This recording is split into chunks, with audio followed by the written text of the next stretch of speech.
아멘. 얼마 전에 이런 기사를 보았습니다. 부처님 오신 날 또 성탄절이 대체 공휴일로 적용된다는 내용이었습니다. 대체 공휴일이 여러분 무엇인지 아시나요? 대체 공휴일. 사전에 이렇게 적혀 있더라고요. 한 공휴일이 다른 공휴일, 보통은 이제 주일, 일요일이 되겠죠. 다른 공휴일과 겹칠 경우에 다음번 평일을 공휴일로 대체하는 게 대체 공휴일이라고 해요. 그래서 보통 우리나라는 대체 공휴일이 월요일이 되죠. 그래서 뭐 부처님 오신 날 성탄절이 올해는 대체 공휴일이 될 것이다. 뭐 이런 얘기였어요. 우리나라에 이런 여러 가지 공휴일이 많이 있는데 여러분이 알고 또 기억하고 있는 공휴일은 또 무엇이 있으신가요? 또 뭐 있죠? 어린이날도 공휴일이죠. 또 뭐가 있을까요? 크리스마스, 성탄절 공휴일이죠. 또 어떤 공휴일이 있죠? 광복절도 공휴일이죠. 3.1절, 현충일, 개천절, 제헌절, 기타 등등 공휴일이 있습니다.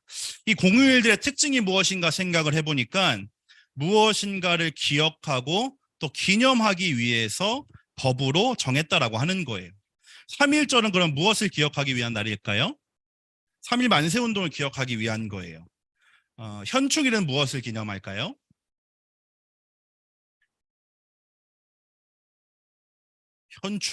현충일이 생각보다 좀 낯설더라고요. 오랫동안 당연한 휴일 중에 공휴일 중에 하나라고 생각해 왔는데 현충일이 상당히 낯설었어요. 저도 현충일이 어떤 날인가 보니까 나라를 위해서 생명과 목숨을 바치신 많은 사람들을 기념하는 날이 현충일이라고 합니다. 개천절은 이제 하늘이 열렸다라고 해가지고 그날이고, 제헌절은 헌법이 정해져서 제헌절 뭐 이런 날들이 있어요. 이렇게 나라의 많은 기념일과 뭐 여러 가지 공휴일들이 있는 이유는 무엇인가를 기억하고 기념하기 위해서라는 거죠. 마찬가지로 교회에도 이런 기념일이 있을까요, 없을까요? 있을 거예요. 있어요. 어떤 기념일이 있을까요, 여러분? 성탄절 있겠죠. 또 어떤 기념일이 있을까요? 부활절도 있습니다. 또 어떤 날이 있죠? 추수감사절. 좋습니다. 또 여러분도 아시는 거 있어요? 이번 거를 맞추는 분에게 이 세 가지를 제외하고, 네 가지를 제외하고 또 다른 걸 맞추는 분에게 제가 이제 예배 마치면 선물 드리도록 하겠습니다. 이거 알기는 쉽지 않아요. 이거 알기 싫어요. 지금 성탄절 나왔죠? 추수감사절 나왔죠? 부활절 나왔죠? 제목에 있으니까 사순절은 아니겠죠? 하나가 더 있어요. 요거는 기억하면 참 좋아요. 이때가 되면 제가 그 기념일 절기에 대한 설교를 한번 하게 될 텐데, 우리 신앙생활 때 참 중요한 의미를 담고 있는 날이 하나가 있어요.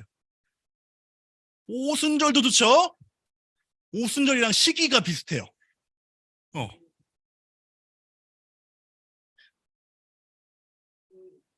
5글자예요. 미음으로 시작하죠. 발음을 하게 하지 않으면은 조금 난감한 그런 느낌의 발음이에요. 초성 퀴즈 해볼까요?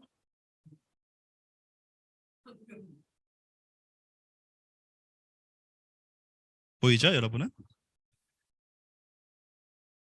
목축. 이렇게 유목민족이었으니까 목축 감사해야겠죠. 좋아요.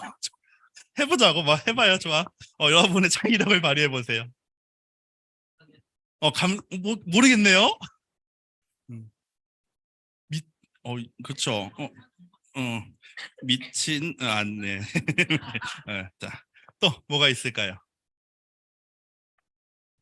따라해보겠습니다. 맥추감사절. 처음 들어봤죠? 맥추감사절. 맥추감사절은 보리를 수확하는 걸 기념하는 날이에요. 그래서 여러 가지로 우리나라 환경에도 적용할 수가 있지만 맥추감사절의 정신은 무엇이냐면, 따라해보겠습니다. 미리 감사하자. 한 번 더 미리 감사하자. 보리를 거둘 때는 아직 가을의 수확을 다 하지 않을 때예요. 그런데도 맥추감사절에 우리가 하나님께 감사하고 그 은혜를 기억하는 이유는, 지금까지 맥추감사에 보통 5월, 6월 전후로 있는데 지금까지 지켜준 하나님이 남은 1년도 지켜주실 것을 믿고 미리 감사하는 게 맥추감사절의 의미예요. 여러 가지 감사절이 있죠. 그중에 지난 2월 22일부터 시작된 이 기독교의 절기, 이 기독교의 기념일이 있습니다. 우리는 그 기념일을 사순절이라고 부릅니다. 사순절은 순이 10을 의미하거든요. 그러니까 사순이니까 며칠이겠어요? 40일이에요. 부활절을 기준으로 주일을 제외한 이전의 40일 동안을 우리는 사순절, 그러니까 기간이기 때문에 정확히 말하면 사순식이라고 하는 것이 조금 더 정확한 표현일 것 같아요. 그러면 우리가 사순절은 어떤 날일까를 한번 생각해 봐야 하겠으니까 이런 설교를 준비했고, 또 우리가 마침 2월 22일부터 4월 8일까지 이 사순 시기를 지나가고 있으니까 이날에 어떤 의미가 있는 것이 분명한 것 같아요. 우리가 익숙하지 않고 맥추감사절처럼 사순절 익숙하지 않죠. 또 많이 강조되지 않는 날 중에 하나이기도 합니다. 교단이나 교회에 따라선 이 사순 시기를 비리지 않는 교회들도 있는 걸 보니까 사순 시기는 어쩌면은 많은 사람들, 모든 사람들이 다 기억하고 있는 날은 아닌 것 같아요. 그런데 기독교 역사를 쭉 살펴보니까 이 사순 시기는 1700년 동안 지켜온 절기예요. 그러니까 우리가 잘 알고 있지 못하고 익숙하지 않지만 이렇게 오랜 시간 동안 지켜왔다는 것은 거기에 무엇인가 우리가 기억해야 될 것이 있다라고 하는 것이 될 것 같습니다. 그래서 오늘은 이 사순절이 어떤 날인지, 사순절의 의미는 무엇인지를 함께 생각해 보려고 해요. 흔히 우리가 교회의 기념일 하면은 가장 먼저 성탄절을 떠올립니다. 가장 화려하기도 하고 가장 많은 사람들이 모이기도 하지만, 그런데 사실 교회에게 가장 중요한 절기, 교회가 지금까지 가장 중요하게 지켜온 절기가 있다면 그것은 부활절입니다. 왜냐하면 교회의 시작이 예수님의 부활을 기점으로 시작되었기 때문에 그렇습니다. 우리는 성탄절이 교회의 가장 중요한 날인 것처럼 생각할 수 있지만 기독교 역사에서 단 한순간도 성탄절이 부활절보다 중요했던 적은 없어요. 더 정확히 말하면은 부활절은 교회의 시작과 함께 지켜지기 시작했지만 성탄절이 정해진 것은 그로부터 수백 년이 지난 이후를 안 걸 보니까 기독교의 가장 중요한 절기는 부활절인 것이 분명하겠습니다. 그런데 이 부활절은 여러분 매년 날짜가 바뀐다고 하는 건 여러분 알고 있나요? 부활절은 매년 날짜가 바뀌어요. 왜 바뀌냐면은 부활절 날짜를 춘분 이후에 보름달이 뜬 다음 주일, 어렵죠. 그냥 알고만 계시면 돼요. 춘분 이후, 춘분은 낮과 밤의 길이가 똑같아지는 날인데 이 이후에 보름달이 뜬 다음 주일로 정하기 때문에 그렇습니다. 왜 이렇게 정했느냐라고 보니까 예수님이 십자가에 죽으시고 부활하신 날이 유대인의 명절인 유월절을 전후로 이루어졌어요. 이 유월절이 언제인가를 우리가 쓰는 서양 달력에 이렇게 적용해 보니까 3월 22일에서 4월 25일 사이가 되더라. 그래서 이거를 300년, AD 300년 경에 많은 이 교회 지도자들이 모여서 회의를 한 결과 그럼 예수님의 부활하신 기념일은 춘분 이후에 오는, 저도 읽으면서 어렵더라고요. 춘분 이후에 오는 보름달이 뜬 다음 주일이 된다. 뭐 이렇게 되는 거예요. 참고만 하시면 돼요. 그래서 올해 부활절은 그래서 4월 9일이 돼요. 그리고 그로부터 40일을 뒤로 당겨야 되니까 올해 사순 시기는 2월 22일부터 시작된다고 하는 거예요. 여기까지 여러분 참고만 하시면 됩니다. 그러면 우리가 40일을 계속 40을 얘기하고 있는데 왜 사순 시기는 40일 동안 지켜질까? 주일을 제외하니까 정확히는 46일에서 7일 정도 되는데 왜 40일일까라고 생각해 보니까 성경의 숫자가 많이 나오잖아요. 근데 성경의 숫자에는 저마다의 기본적인 의미가 담겨져 있어요. 예를 들면은 1이라고 하는 것은 하나이면서 완전하고 성부 하나님을 의미해요.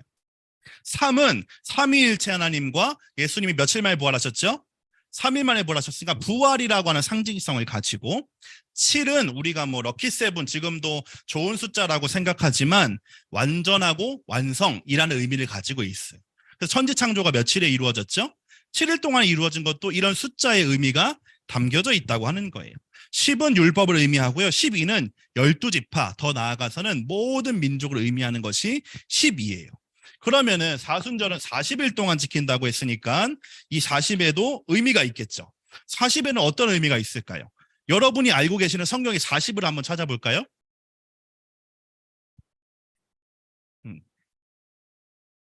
여러분이 아주 어려서부터 많이 배워오셨기 때문에 조금만 생각해 보면 성경 속에 있는 40을 찾을 수가 있을 것 같아요. 구약에도 있고요, 신약에도 있고요. 40. 성경의 40은 어디에 나올까? 40이라고 하는 숫자가 어디에 나올까?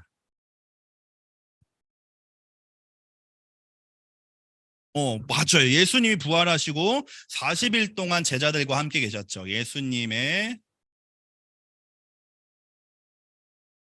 부활 후 땅에 계시던 기간.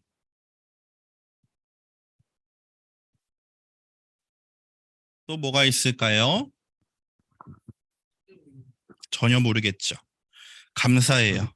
제가 여러분에게 알려드릴 것이 많은 것 같아요. 참 고맙습니다. 아, 노아라고 하는 인물이 방주를 만들죠. 비가 엄청나게 많이 내렸어요. 며칠 동안 내렸을까요? 40일 동안 내렸대요. 와, 비.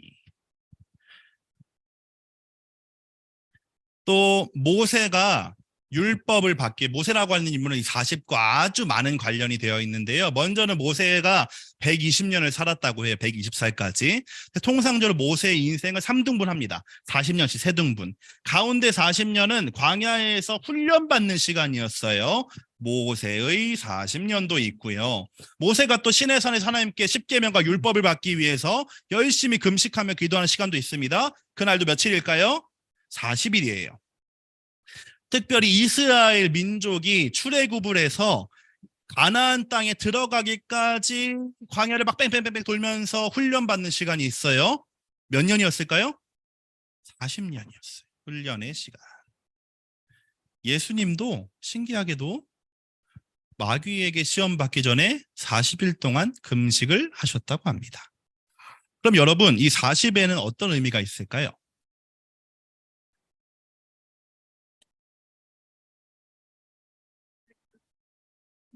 탈출.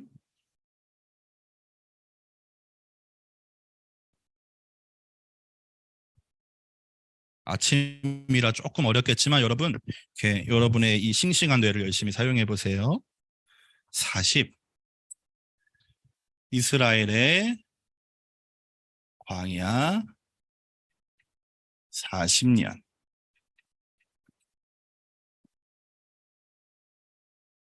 모세의 40년.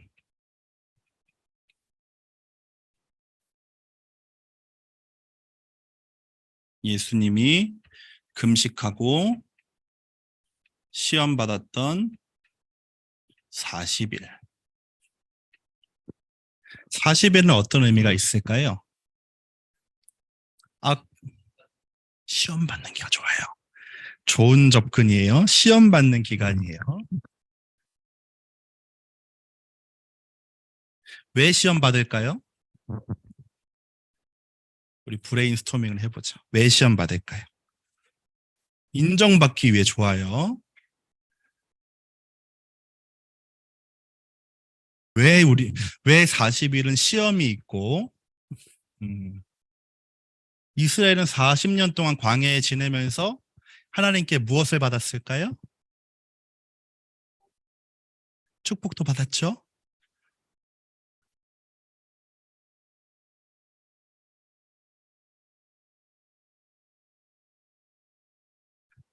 옆 사람에게 인사하세요. 자지 마. 한 번 더 정신 차려. 여러분은 하실 수 있어요. 저보다 여러분 더 뛰어나신 분들이기 때문에 여러분 생각해낼 수 있습니다. 이스라엘은 광야 40년 동안 하나님에게 무엇을 받았을까요? 시험도 받았죠. 그럼 하나님은 왜 이스라엘 백성을 시험하셨을까요? 좋아요. 그걸 조금 더 두 글자로 한번 줄여볼까요?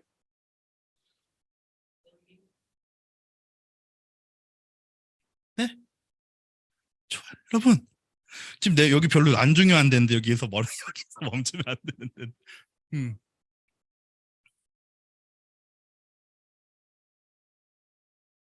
눈을 동그랗게 뜨세요. 눈을 동그랗게 뜨세요. 자, 이스라엘 40년은 훈련의 시간이었어요. 하나님은 이스라엘을 훈련시키기 위해서 40년을 보내셔요. 모세도 마찬가지죠. 훈련하기에 40년을 보내는데 이 시간은 다르게 말하면은 기다림의 시간이기도 해요. 모세는 자신도 알지 못했지만 하나님이 자신을 부르실 그날을 40년 동안 기다렸던 거죠. 그래서 40이라고 하는 시간은 준비의 시간, 훈련의 시간, 기다림의 시간이라고 하는 의미가 담겨져 있습니다. 성경을 읽을 때 여러분 40이라고 하는 숫자가 나오면은 한번 잘 내용을 보세요. 대부분 이 내용에 관련이 되어 있어요. 하나님이 준비시키시거나 시험하시거나 기다리는 시간이거나 여러 가지 이런 인정, 시험 이런 내용들이 40에 연결되어 있습니다. 그러니까 이 사순절이 40일이라고 하는 의미는 사순절은 어떤 날이란 뜻이 될까요? 기다림의 시간이라는 거예요. 훈련의 시간이라는 거죠. 준비의 시간이라는 건데 무엇을 기다릴까요? 예수님도 좋죠. 사순절은 그러면 무엇을 준비하고 기다리는 시간일까요? 우리 민규 말고 다른 친구들에게도 제가 입이 있다고 제가 알고 있고 여러분의 발성 기관에 큰 문제가 없다는 거 제가 알고 있는데 한번 우리 생각하고 얘기를 한번 해볼까요? 4순절은 무언가 기다리는 시간이 맞는 것 같아요. 무언가를 준비하는 시간이 맞는 것 같아요. 그럼 사순절은 무엇을 준비하고 기다리는 시간일까요? 좋아요. 예수님의 부활. 제가 앞에서 막 부활절 열심히 설명해 드렸잖아요. 했죠? 기억나죠? 기억이 안 나면 다시 시작할 수밖에 없어요. 어휴, 무서워라. 기억이 나죠? 예수님의 부활절을 기억하고 준비하는 시간이 바로 사순절이 된다라고 하는 거예요. 또 사순절 영어로 하면 뭔지 아셔요? 사순절 영어로 하면 렌트라고 합니다. 렌트는 저기 저 북유럽 쪽에 있는 원래 말에서부터 출발했는데 봄이라고 하는 의미예요. 그럼 봄을 생각하면 어떤 이미지가 떠오르나요? 따뜻하죠. 꽃이 피죠. 또 새싹이 나고 생명이 나기도 하죠.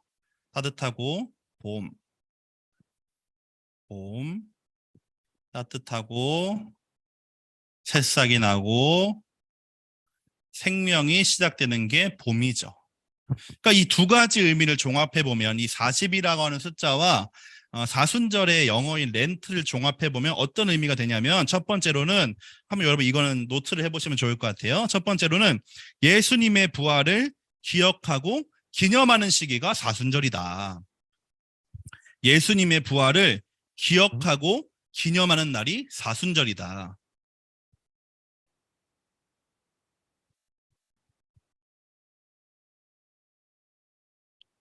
펜도 다 있죠? 예수님의 부활을 기억하고 기념하는 날이 사순절이고 두 번째로는 예수님께서 부활하심으로 새로운 생명을 주신 것을 감사하는 기간이 사순식이다라는 거죠. 두 개의 의미가 있는 거예요. 40과 관련된 의미는 예수님의 부활을 기억하고 기념하고 기다리는 시간이라는 의미가 있는 거고 렌트, 이 영어 단어랑 생각을 해보면은 예수님이 부활하시면 우리에게 새로운 생명을 주셨는데 그러한 새 생명 주신 것을 감사하면서 봄을 맞이하는 것처럼 기다리는 시간이 사순절이라고 하는 거예요. 그러면 여기까지 여러분 이해되셨어요? 조금 되셨 안 된 사람만 고개를 위아래로 한번 끄덕여 보실까요? 3분의 2가 안 되신 것 같. 이게 지금 여기서 끝나면 여러분 이게 안 되거든요. 다시 할게요. 나도 이러고 싶진 않은데 다시 해야 돼요. 여러분 이 좋은 주말과 휴일에 1시간이라고 하는 이 황금 같은 시간을 여러분이 내서 왔는데 나도 여러분 그냥 보낼 수 없고 여러분도 그냥 가서 안 되잖아요. 사순시기에는 두 가지 의미가 있는 거예요. 첫 번째는 이 40이라고 하는 숫자와 연결된 의미인데요. 예수님의 부활 또는 부활절을 기다리는 시간이에요. 그리고 맞이할 준비를 하는 기간이 사순절입니다. 두 번째, 사순절은 영어로 렌트라고 하는데요. 렌트의 의미는 봄이라는 뜻이에요. 그러니까 사순절은 어떤 시간이냐면 봄을 맞이하는 것처럼 우리에게 새로운 생명을 주시는 예수님을 기다리고 기대하고 맞이하는 시간이라고 하는 거예요. 그게 지금 2월 22일부터 4월 8일까지 약 7에서 8주 동안 쭉 이어진다고 하는 거죠. 접수됐죠? 다음으로 갈까요? 좋아요. 그러면 알겠어요, 목사님. 40 알겠고요. 렌트 알겠어요. 그러면 여러분 우리가 뭘 생각해야 되냐면요. 그럼 예수님의 부활을 기다린다는 게 무슨 의미인지, 새로운 생명을 주신 예수님을 감사하면서 봄을 맞이하는 것 좀 준비하는 게 무슨 의미인지를 알아야 되잖아요. 여기까지에서 끝나면은 사순절 이론적으로 배웠다고 하죠. 사순절은 이런 날이구나까지만 알면은 우리에게는 아무 의미가 없어요. 이 날이 어떤 의미인지를 우리가 더 알아야 돼요. 그래야지만 매년 반복되는 이 날을 우리가 정체 모를 날로 그냥 사순절을 내가 배웠다로 끝나는 게 아니라 우리를 향하신 예수님의 사랑을 알게 되고 우리의 믿음이 더 깊어지는 시간이 되어야만 하기 때문에 그래요. 사순절, 그러면 이런 날이는 의미는 알았는데, 그렇다면 예수님의 부활을 준비한다는 것, 예수님의 오심을, 예수님의 새 생명 주심을 감사하면서 기다린다는 것이 무슨 의미인지를 알아야 된다고 하는 거죠. 오늘 우리가 함께 읽은 창세기 3장 19절 말씀은요, 사순시기를 아주 대표하는 말씀 중에 하나예요. 본문 말씀, 너는 흙이니, 이 부분부터 쭉 읽어보겠습니다. 시작. 너는 흙이니 흙으로 돌아갈 것이나 하시니라. 한 번 더 시작. 너는 흙이니 흙으로 돌아갈 것이라 하시니라. 아멘. 이 말은 하나님께서 아담과 하와에게 하시는 말씀이에요. 특별히 아담과 하다가 죄를 지어가지고 이제 에덴 동산을 쫓겨나게 됐을 때 하나님께서 이렇게 말씀하시는 거예요. 너는 이제 흙으로 돌아갈 때까지 땀 흘려야지 먹고 살 수 있을 거야. 수고해야만 할 거야. 왜냐하면 너는 흙에서부터 창조되었기 때문에. 하나님이 태초에 아담과 하와를 만드시고 에덴 동산을 만드신 이유는 그곳에서 아담과 하와와 함께 지내면서 서로 사랑하고 교제하고 알아가기 위해서 만드셨던 거예요. 그런데 아담과 하와가 죄를 지어요. 하나님 하지 말라고 하셨는데 그 하지 말라고 한 그 한 가지를 어겨요. 여러분, 우리가 창세기에서 여러 가지 아주 보물 같은 성경 믿음에 대한 진리를 알 수가 있는데 그 중에 하나는 뭐냐면요, 하나님의 말씀에 대해서 우리는 오해하고 착각할 수 있다고 하는 거예요. 뱀이 하와에게 이렇게 말해요. 하나님은 선악을 알게 하는 나무의 열매만 먹지 말라고 했죠. 그렇죠? 그런데 뱀은 뭐라고 얘기하냐면요, 질문을 싹 바꿔요. 하나님이 다 먹지 말라 그랬지. 이렇게 얘기해요. 다 먹지 말라 그랬지.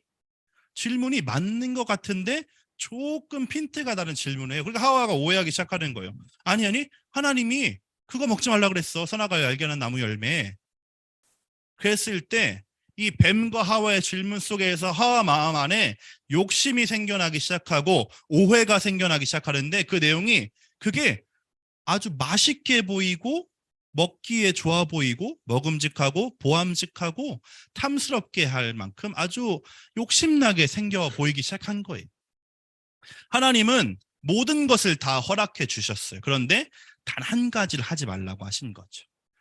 우리는 하나님 허락해 주신 모든 것에 집중하기보다는 금지하신 한 가지에 집중하는 경향이 있어요.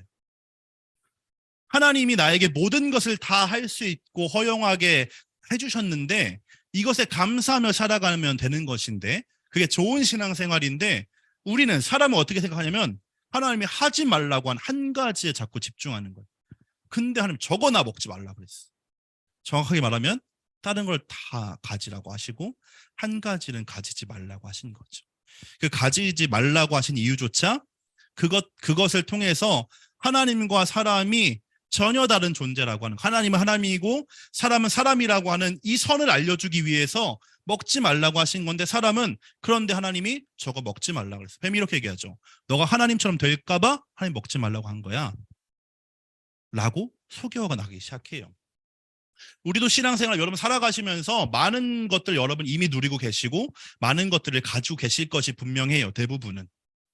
우리에게 부족하고 모자라고 어려운 일보다 사실은 우리가 생각하지 못하고 인지하지 못하지만 누리고 살아가는 것이 참 많아요.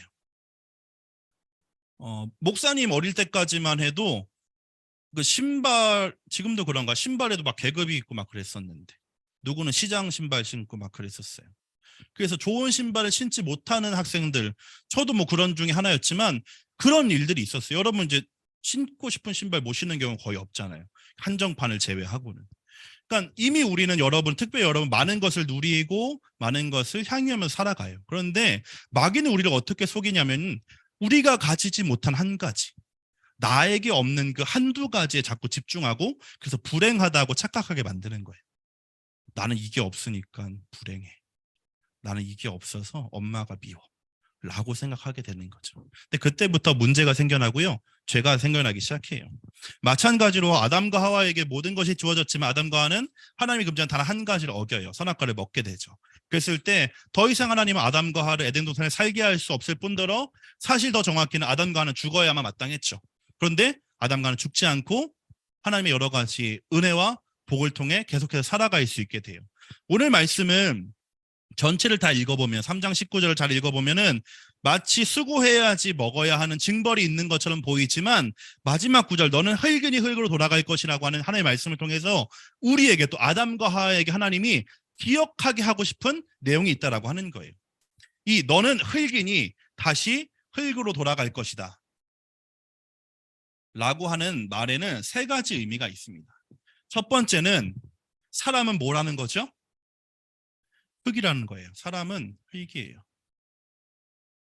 아담이라고 하는 단어도 먼지라고 하는 단어와 같은 어원을 쓰고 있어요. 사람은 흙이라고 하는 거예요. 두 번째, 사람은 누가 만들었어요? 하나님이 만드셨다고 하는 거예요. 하나님이 만드셨다. 세 번째, 그러므로 사람은 하나님 없이는 살아갈 수가 없다.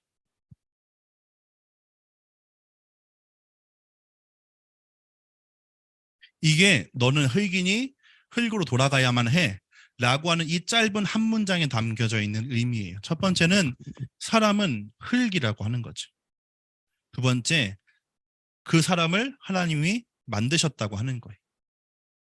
그러므로 하나님께서 흙으로부터 만든 사람은 하나님 없이는 살아갈 수 없다는 것이 너는 흙이니 흙으로 돌아가야만 한다는 말에 담겨진 의미이고 우리가 사순시기에 기억해야 하는 믿음의 모습이 되겠습니다. 종합하면 흙, 먼지와 같은 사람은 하나님 없이는 살아갈 수 없고 그러므로 사람은 하나님과 함께 해야 하고 하나님 안에 거해야 하고 하나님이 주시는 생명을 받아야지 살 수 있다라고 하는 것. 이것을 반드시 기억하고 잊어서는 안 된다는 것이 이 사순시기의 의미라고 하는 겁니다. 그래서 약 1700년 전 초기의 기독교인들은 이 사순시기를 세례를 받을 사람이 그 세례를 받기 위해 준비하는 기간으로 지켰어요. 그러니까 이 사순시기는 모든 사람이 다 지켰던 기간은 아니고 세례를 받을 사람이 세례를 준비하는 기간으로 보냈다라고 하는 거예요. 특별히 이 시간에는 하루에 한 끼를 먹거나 금식을 하기도 했고 구제, 다른 사람들 도와주기 위해서 노력을 하는 기간으로 보냈습니다. 이렇게 40일이라고 하는 아주 긴 시간을 사람들이 고통스러울 수도 있는 일, 밥 먹지 않고 나의 것을 남에게 나눠주는 일을 한 이유는 밥을 줄이면서 이렇게 기억하는 거예요. 사람은 밥으로만 사는 것이 아니라 하나님의 말씀으로 사는 것이다. 금식한다는 것의 의미는요, 사람이 떡으로만, 밥으로만 사는 것이 아니라 하나님의 말씀으로 산다고 하는 것을 기억하기 위해서 했다고 하는 거고요. 내 이웃을 내 몸과 같이 사랑하라고 하신 말씀을 순종하고 지키기 위해서 사람들을 돕고 나의 것을 나눠주는 시간으로 보냈다라고 하는 거예요. 이 모든 일을 할 수 있었던 이유는 십자가에 죽으시고 부활하신 예수님이 나에게 새로운 생명을 주셨기 때문에, 그리고 나도 그 예수님과 함께 부활할 것을 믿기 때문에 이렇게 보낼 수 있었다라고 합니다. 시간이 많이 지났지만 이 사순식의 전통은 지금까지 이어져 오고 있습니다. 금식하고 절약하고 절제함을 통해서 흙으로 만들어진 나는 하나님 없이는 살 수 없다라고 하는 믿음의 고백을 하는 거고요. 뭐 미디어를 금식하든지 여러 가지 내가 즐겁게 나를 즐겁게 하는 것을 조금 절제하면서 하나님에게 집중하고 하나님을 생각하고 하나님과 함께하기 위한 노력을 하는 것이 이 사순시기에 담겨져 있는 의미라고 하는 거예요.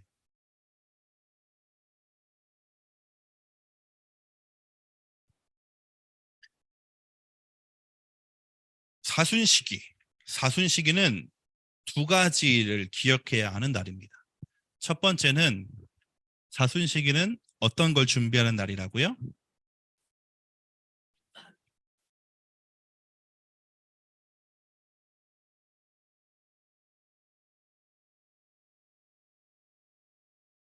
힘들죠?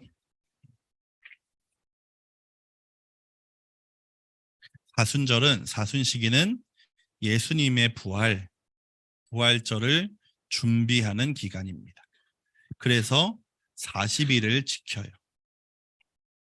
또 사순절에는 두 번째 의미가 있는데요. 봄을 맞이하는 것처럼 우리에게 새로운 생명을 주신 하나님께 감사하면서 그 날을 기다리는 시간이 사순시기예요. 우리는 그러면 사순시기를 왜 기억하고 지켜야 할까? 라고 했을 때 흙으로 만들어진 나는 하나님 없이 살아갈 수 없다라고 하는 이 믿음을 지키기 위해서 우리는 사순시기를 기억하고 또 기념하고 있습니다. 그리고 이게 바로 부활을 준비하는 이 모든 그리스도인들의 마음가짐입니다. 오늘 좀 어려운 내용들도 많이 있었지만 여러분 이거 한 가지만 기억했으면 좋겠습니다. 사순시기뿐만 아니라 우리가 여러분이 신앙생활하면서 쭉 지내시는 모든 기간은 이 한 가지를 기억하면서 지키는 데 힘쓰는 거예요. 어떤 거냐면 따라해 볼까요? 나는 하나님 없이 살 수 없다. 나는 하나님의 은혜로 살아간다. 다시 한번. 나는 하나님 없이 살 수 없다. 나는 하나님의 은혜로 살아간다. 이게 사순절이라고 하는 우리가 40일을 집중해서 생각하지만 여러분 평생에 기억해야 되는 신앙의 아주 중요한 가치예요. 나는 하나님 없이 살아갈 수 없는 흙의 존재고 그렇기 때문에 나는 하나님의 은혜로만 살아갈 수밖에 없다라고 하는 것을 기억하고 생각해야 된다고 하는 거죠. 특별히 우리가 사순절을 지금 절반 정도 지나가고 있습니다. 21일 정도 이제 남았다고 하는데 남은 20일은 우리가 오늘 배웠던 내용들을 한번 생각해보고 기억하면 시간이 되었으면 좋겠습니다. 그래서 1700년 동안 많은 믿음의 조상들이 이 날을 통해서 자신의 믿음을 되돌아보고 하나님 없이 살 수 없다고 하는 신앙의 고백을 드렸는데 여러분 또한 이 시간을 지나면서 나는 흙이구나. 나는 하나님 없이 살아갈 수 없구나. 내가 지금 살아가는 것도 내가 지금 누리고 있는 것도 하나님의 은혜라고 하는 것을 여러분 기억하고 깨닫게 되기를 소망합니다. 이 말씀을 기억하면서 이 시간 함께 기도했으면 좋겠는데요. 여러분 기도하셔야 돼요. 찬양 시간도 마찬가지로 여러분이 찬양하셔야 합니다. 내가 하지 않는 것은 내게 아니에요. 여러분 이 시간 입술을 열고 마음을 열어서 여러분의 목소리가 여러분의 귀에 들릴 정도로 소리를 내서 한번 기도했으면 좋겠습니다. 하나님 사순시기를 지나갈 때에 내가 흙이라고 하는 사실, 하나님 없이 살아갈 수 없다는 것을 깨닫게 도와주시고 더 나아가서 나는 하나님의 은혜로만 살아간다고 하는 것을 알게 도와달라고 이 시간 여러분의 목소리가 여러분 귀에 들릴 정도로 소리내어서 함께 기도하도록 하겠습니다. 하나님 감사합니다. 우리에게 이 귀한 사순절기를 보내게 도와주시고 이 안에 담겨져 있는 의미를 배우게 하시니 감사드립니다. 너는 흙이니 흙으로 돌아갈 것이라 말씀하실 때에 내가 누구인지 깨닫게 도와주시고 나는 하나님 없이 살아갈 수 없는 사람, 나는 오직 하나님의 은혜로만 살아갈 수 있는 사람임을 알게 도와주시옵소서. 그래서 내 힘으로 애쓰며 아둥바둥 살아가는 것이 아니라 이 말씀 안에서 나를 도와주시고 함께 하시며 인도하시는 하나님이 계심을 깨닫게 도와주옵소서. 우리는 흙입니다. 흙으로 돌아갈 것입니다. 하나님의 은혜 없이는 살아갈 수가 없습니다. 이 모든 믿음의 고백이 우리 모두의 고백이 될 수 있도록 하나님 인도하여 주시고 함께하여 주시옵소서. 하나님 감사합니다. 오늘도 함께 말씀을 나누었습니다. 오늘 배운 여러 가지 많은 내용들 중에 한두 가지라도 꼭 기억될 수 있게 도와주시고 특별히 사순시기를 지나갈 때에 흙인 나는 하나님 없이는 살아갈 수가 없고 그러므로 내가 살아가는 것은 오직 하나님의 은혜라고 하는 사실을 깨달을 수 있도록 도와주시옵소서. 그래야 해서 1700년 동안 수많은 믿음의 사람들이 지켜온 이 절기 안에 담겨진 정신, 나는 하나님의 은혜로 살아간다는 것을 깨달아서 그에 감사할 수 있는 우리 모두가 될 수 있도록 인도해 주시옵소서. 예수님의 이름으로 기도드립니다. 아멘.